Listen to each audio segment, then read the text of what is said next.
세상 이슈를 한 스푼 퍼온다. 이슈 한 스푼입니다. 지금 지구 반대편에서 대한민국 국민들이 하나둘 사라지고 있습니다. 여권은 빼앗기고 휴대폰은 꺼졌습니다. 그리고 며칠 뒤 가족에게 도착한 건 몸값을 요구하는 메시지이고, 더 소름 끼치는 건 이 모든 게 취업 제안서 한 장에서 시작됐다는 겁니다. 해외 근무, 월 500만원, 숙소 제공, 그 문장 하나가 누군가를 지옥으로 보냈습니다. 캄보디아, 그곳에서 지금 한국인 납치가 폭발적으로 늘고 있습니다. 단순한 사건일까요? 아니면 조직적인 인신매매일까요? 그리고 왜 하필 한국인이 표적이 되었을까요? 오늘 우리는 그 모든 사실을 팩트로 따라가 보겠습니다. 2025년 현재 외교부와 경찰청에 접수된 캄보디아 내 한국인 납치 감금 신고는 330건, 1년 전보다 약 50% 늘었습니다. 불과 3년 전에 4건에 불과했죠. 지금 이 숫자는 단순한 통계가 아니라 국가 단위의 실종 신호입니다. 한 피해자의 어머니는 이렇게 말했습니다. 아들이 3주째 연락이 없어요. 그 아이는 취업 면접을 보러 간다고 했어요. 그리고 다음날 가족의 휴대폰으로 도착한 한 문장. 너희 아들을 살리고 싶으면 3천만 원을 보내라.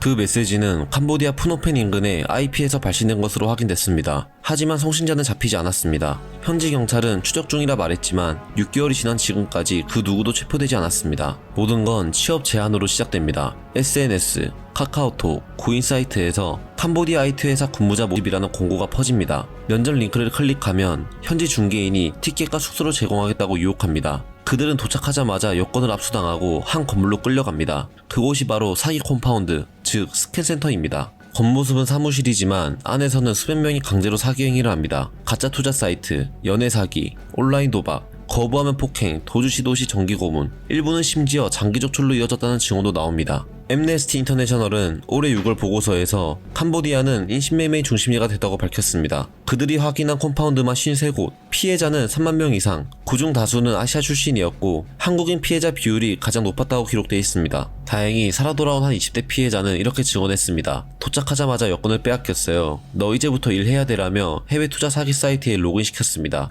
그는 하루 18시간씩 가짜 고객응대를 강요받았습니다. 돈을 입금해야 수익이 난다는 메시지를 한국 사람들에게 보내야 했죠. 그는 탈출 직전 몰래 휴대폰으로 구글맵 위치를 가족에게 전송했습니다. 그 단 한 번의 신호 덕분에 구조될 수 있었습니다. 하지만 그를 구한 경찰은 한국 경찰이 아니었습니다. 필리핀 출신 NGO 활동가였습니다. 이건 우리 정부의 손이 닿지 않는 현실을 보여줍니다. 이재명 대통령은 10월 11일 외교부에 총력 대응 지시를 내렸습니다. 그는 이건 단순 범죄가 아니라 대한민국 국민의 생명을 노린 국제범죄라고 말했습니다. 외교부는 즉시 주 캄보디아 대사를 초치해 한국인 해상 범죄 대응을 요구했습니다. 그리고 푸놈펫을 비롯한 캄보디아 주요 지역에 특별여행주의보를 발령했습니다. 이는 여행금지 바로 직전 단계로 사실상 가지 말라는 경고입니다. 경찰청 역시 캄보디아 데스크를 설치해 현지 범죄 관련 정보를 실시간으로 수집하기로 했습니다. 하지만 여전히 문제는 남습니다. 한국 경찰은 캄보디아에서 직접 수사할 권한이 없습니다. 수사도, 체포도, 구출도 모두 현지 경찰의 협조가 필요합니다. 그러나 캄보디아는 부패지수가 높은 국가입니다. 일부 경찰은 스캔 조직과 내통하거나 돈을 받는다는 의혹까지 있습니다. 이 때문에 총력 대응이라는 말은 결국 전함하는 대응에 그치고 있다는 비판도 나옵니다. 현지 교민사회는 이 구조를 이렇게 부릅니다. 보이는 감옥, 묵인된 지옥. 스킨 콤파운드의 경비는 무장 경호원이며 그 뒤에는 지방 정부와 연계된 기업이 있습니다. 범죄 수익은 일부 지역 행정관료나 경찰에게 흘러들어간다는 게 국제인권단체의 공통된 분석입니다. 한국인이 납치돼도 그들은 관광객일 뿐이라며 경찰이 움직이지 않는 이유입니다. 최근 한 한국인 스트리머가 캄보디아 현지로 날아갔습니다. 그는 푸놈펜 외곽의 사기단지 앞에서 직접 1인 시위를 벌였습니다. 좋은 말 할 때 풀어줘. 한국인만 보내주면 돌아갈게. 그의 방송은 실시간 시청자 2만 명을 넘겼지만 현지에서 의문의 차량이 따라붙었고 얼굴이 촬영된 직후 방송은 강제로 종료됐습니다. 그는 방송이 꺼지는 순간 누군가 내 뒤를 쳐다봤다고 해상했습니다. 그날 밤 그는 겨우 비행기에 올라타서 이렇게 말했습니다. 그곳에는 아직 수백 명이 남아 있습니다. 왜 하필 한국인일까요? 이 질문은 단순하면서도 복잡합니다. 첫째, 돈입니다. 한국인은 송금 시스템이 빠르고 가족이 몸값을 지불할 확률이 높습니다. 둘째, 디지털 의존도가 높습니다.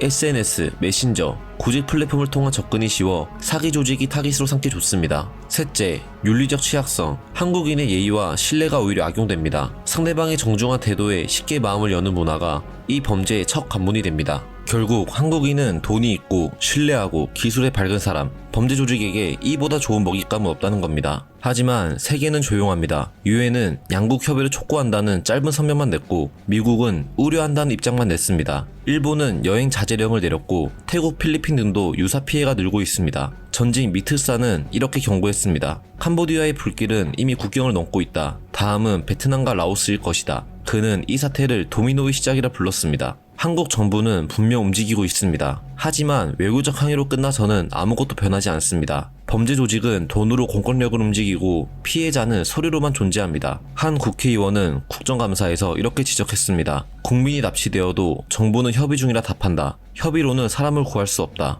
그 말처럼 협의의 시대는 끝나야 합니다. 이제는 구조의 시대가 와야 합니다. 이 사건은 누구의 잘못도 아닙니다. 단지 한 번의 클릭, 한 번의 메시지, 그게 인생을 바꾼 겁니다. 비자 무료, 숙소 제공, 그 문장 뒤에 지옥이 숨어 있습니다. 지금 필요한 건 거대한 예산이 아닙니다. 한 사람의 경각심, 한 번의 의심, 한 번의 확인, 그게 또 한 명의 생명을 살립니다. 이제 우리는 한 가지 사실을 잊지 말아야 합니다. 이건 국경 너머의 이야기가 아니라 사람의 존엄이 무너지는 현장입니다. 누군가는 지금도 그곳 어딘가에서 이름 없이 불리고 누군가는 돈으로 목숨이 거래되고 있습니다. 국가는 외교를 말하지만 피해자 가족은 단 한 가지를 묻습니다. 우리 아이는 아직 살아있나요? 이건 단순한 구조의 문제가 아닙니다. 책임의 문제, 그리고 기억의 문제입니다. 감사합니다. 이슈 한 스푼이었습니다.